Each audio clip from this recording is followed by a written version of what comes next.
Lectura del Santo Evangelio de nuestro Señor Jesucristo, según San Juan. Gloria a ti, Señor.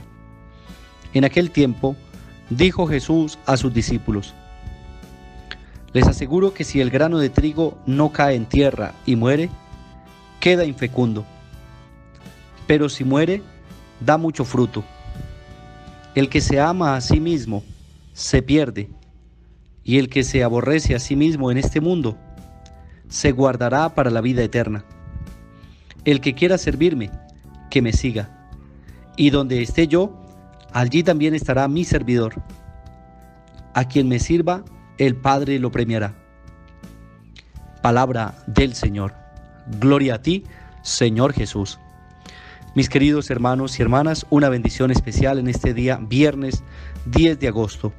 La Iglesia nos invita a celebrar hoy la fiesta del diácono y mártir Lorenzo. Lorenzo es diácono de la Iglesia de Roma. Murió mártir en la persecución de Valeriano 4 días después que el Papa Sixto fue ejecutado el 10 de agosto en el campo de verano. Por eso hoy la palabra de Dios nos invita a hacer esa semilla que cae en tierra y muere para dar mucho fruto. Así fue el martirio de los primeros cristianos, de aquellos que no buscaban entregar la vida porque sí, sino que buscaban entregar el testimonio de la palabra de Dios. Y ese testimonio, si tenía que ser con la sangre derramada, ellos lo hacían para que Jesucristo el Señor fuera conocido, para que Jesucristo el Señor fuera amado. Y por eso al principio, en los primeros siglos de la historia de la Iglesia, se cuentan los martirios de aquellos hombres valientes que por amor a Jesucristo dieron su vida, es decir, fueron semillas que cayeron en tierra y esa semilla que murió, de ahí brotaron muchos cristianos.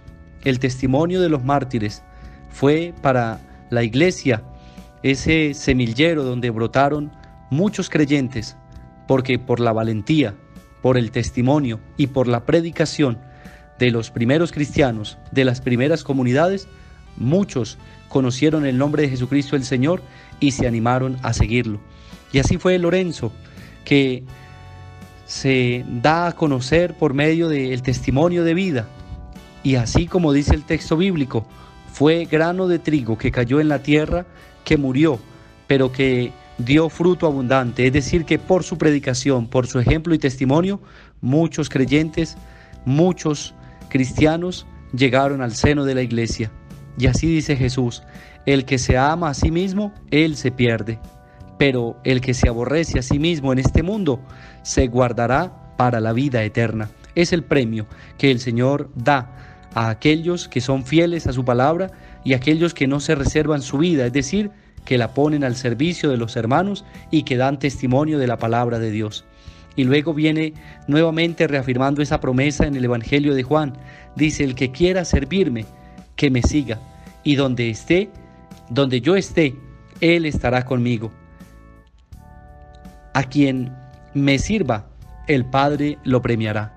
Entonces, mis queridos hermanos, la promesa de Dios viene con bendición, y es esa bendición de poder dar testimonio para recibir al final de nuestra vida el premio de Dios, que es la vida eterna, la salvación. Ojalá que seamos buenos predicadores de la palabra de Dios. Ojalá que seamos buena semilla, que donde vayamos, donde plantemos nuestra vida, allí se den frutos abundantes, que donde nosotros demos testimonio de la palabra, que sea Jesucristo el que sea reconocido y que sea Jesucristo el Señor el que sea amado. Hoy la palabra de Dios nos invita a esto, queridos hermanos, a hacer esa semilla que cae en tierra, que muere para dar fruto abundante, y que Jesucristo el Señor sea reconocido.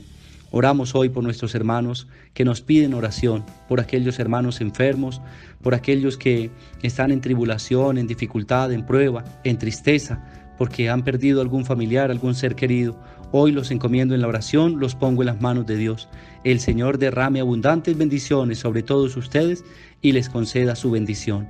También sobre nuestros hermanos que cumplen años, los recordamos, oramos por ustedes y nos alegramos, y también le pedimos al Señor que derrame abundantes bendiciones en su vida, en su familia, en su trabajo. Y por todos los que se encomiendan, hoy los tenemos presentes y le pedimos al Señor que los siga acompañando, que nos siga acompañando a cada uno de nosotros, y sea manifestada su bendición en el nombre del Padre, y del Hijo, y del Espíritu Santo.